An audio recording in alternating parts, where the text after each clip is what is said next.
Hello, I'm Sharnael Wolverton with Swiftfire. Thank you so much for joining us today. We are here with Ray Hughes from Salem Ministries, and we are just so excited to be able to meet with him today and introduce him to y'all and the audience. And we're just going to have a good time, so sit back and hang out with us a little bit. Now, Ray, he's from Nashville, Tennessee, but he's on his way moving to a new place. And so tell us about that. Tell us a little bit where you're going and what you're doing. Going to a new place, which is actually an old place. You know, everything comes around. Sooner or later, we're getting ready to actually move from Nashville back to my homeland, back to the home state where God's from, which is Kentucky. Okay. Yeah. And we've been around Nashville a lot of years, though, but I got saved. I actually got born again in Kentucky, in my hometown, Barron County. Kentucky is the only state in the Union that everyone identifies themselves by the county, not the town they're from. I don't know why. But there's 120 counties there, and it's called the Upper Room State because of the 120 counties. And we're just believing that God's moving us back to our home state for the purpose of a real move of His presence. I believe even as the first church was born out of a worship service where 120 people came together and a sound was released from heaven, we're asking God to do that kind of thing in our generation in Kentucky, and which is kind of an unlikely place. But when you think of all the unlikely places, these sovereign moves of God have happened through history. That's right. You know, it's an unlikely place for Jesus to be born in Bethlehem.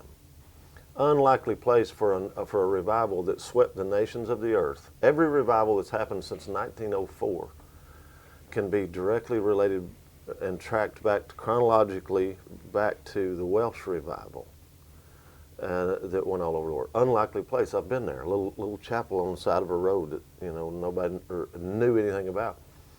And so you look back at all the unlikelies, and it was a real unlikely for us. We've been in ministry 36 years, Wow. and we really never expected to go back to Kentucky.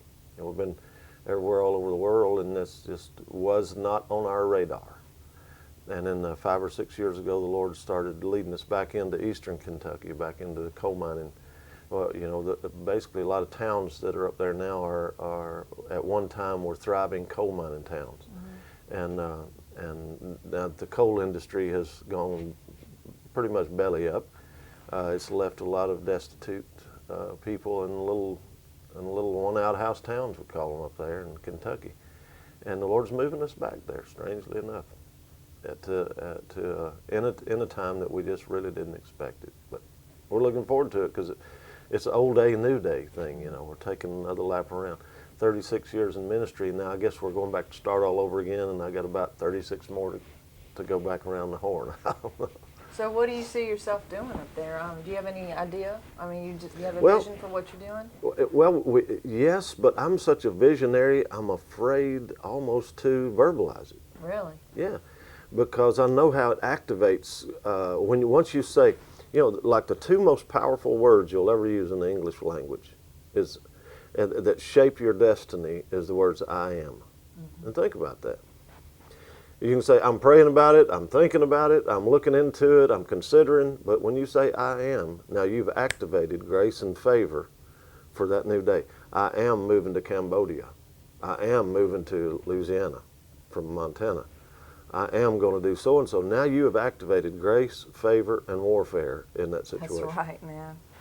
And so now our I am is it took us quite a journey to determine that we were going back to Kentucky.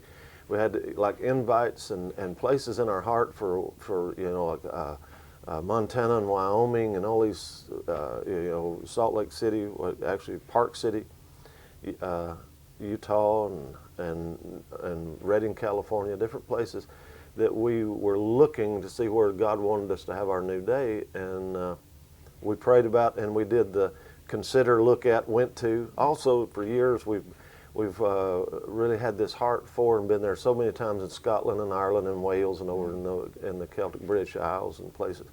We thought, well, okay, maybe now it's time for our assignment there. Mm-hmm.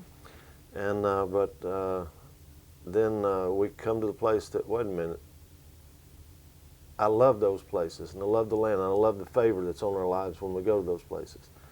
But I don't weep over any of them. Wow. That's good. And so I had to pay attention to that, and what God has done is just in their heart for that.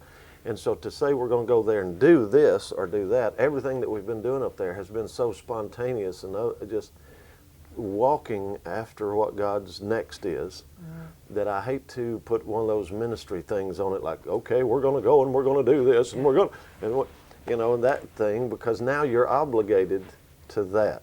Right. What we do is we pour our lives into musicians and raise up musicianaries. Musicianaries. So wherever musicians who are missionaries. That's good. So wherever we go, we're going to do that. So whatever we're going to do there will entail that. But we're partnering with this wonderful church there that's got this wonderful young pastor and his wife, 30-year-old guy, the forward thinker, going after God. And what I really feel what we're supposed to do is just go there and serve them, cover them, and help them. Join Ray Hughes, David Van Covering, and Sharnael Wolverton as they go where no one has gone before. This teaching embarks on a journey to explore the mystery of color, light, and sound. This road has been traveled by scientists and mystics alike. This DVD and CD set combines science and theology and is designed to release divine creativity. Order your copy today at swiftfire.org.